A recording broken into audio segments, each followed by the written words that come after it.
दोस्तों, आज मैं प्रस्तुत हूँ आपके सामने कवि संदीप द्विवेदी की एक बहुत ही सुंदर कविता लेकर। कविता का नाम है यदि राम सा संघर्ष हो। सहल कितनी यातना पर कर्तव्य सर्वोपरि रखा, सहल कितनी यातना पर कर्तव्य सर्वोपरि रखा, त्यागशील संकल्प को जिस तरह जीवित रखा। बोलो कहाँ तक टिक सकोगे यदि राम सा संघर्ष हो। बोलो कहाँ तक टिक सकोगे यदि राम सा संघर्ष हो। कल मुकुट जिस पर सजाना था, अब उसे सब कुछ त्यागना था। निर्णयों के द्वंद्व से एक बालपन का सामना था। वचन भी था थामना, आदेश भी था मानना। इस द्वंद्व में सोचो स्वयं को, धर्म पर तुम रख सकोगे। बोलो कहाँ तक तुम टिक सकोगे यदि राम सा संघर्ष हो, यदि राम सा संघर्ष हो।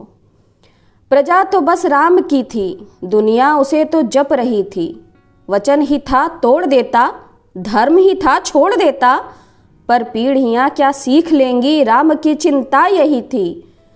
हो छिन्न रहा एक क्षण में सब कुछ, हो छिन्न रहा एक क्षण में सब कुछ। सोचो एक क्षण क्या करोगे, बोलो कहाँ तक टिक सकोगे यदि राम सा संघर्ष हो।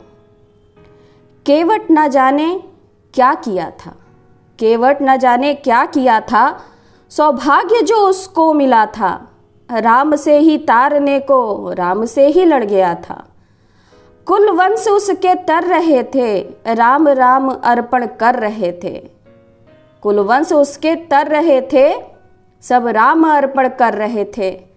जब सब कुछ हो बिखरा हुआ, तुम सरल कब तक रह सकोगे। बोलो कहाँ तक तुम टिक सकोगे यदि राम सा संघर्ष हो, यदि राम सा संघर्ष हो। वह तो स्वयं भगवान था, वह तो स्वयं भगवान था, पर कहाँ उसने मान था। वह तो स्वयं भगवान था, पर कहाँ उसमें मान था। किरदार भी ऐसा चुना जिसमें सिर्फ बलिदान था। मर्यादा के प्राण थे, रघुवंश के अभिमान थे। श्री राम के अध्याय से एक पृष्ठ हासिल कर सकोगे। बोलो कहाँ तक टिक सकोगे यदि राम सा संघर्ष हो, यदि राम सा संघर्ष हो। व्यथा इतनी ही नहीं है, व्यथा इतनी ही नहीं है, कथा इतनी ही नहीं है। कुछ शब्द उनको पूर्ण कर दे, राम वो गाथा नहीं है। जब तपे संघर्ष में तब हुए उत्कर्ष में। क्या तुम भी ऐसी प्रेरणा पीढ़ियों के बन सकोगे।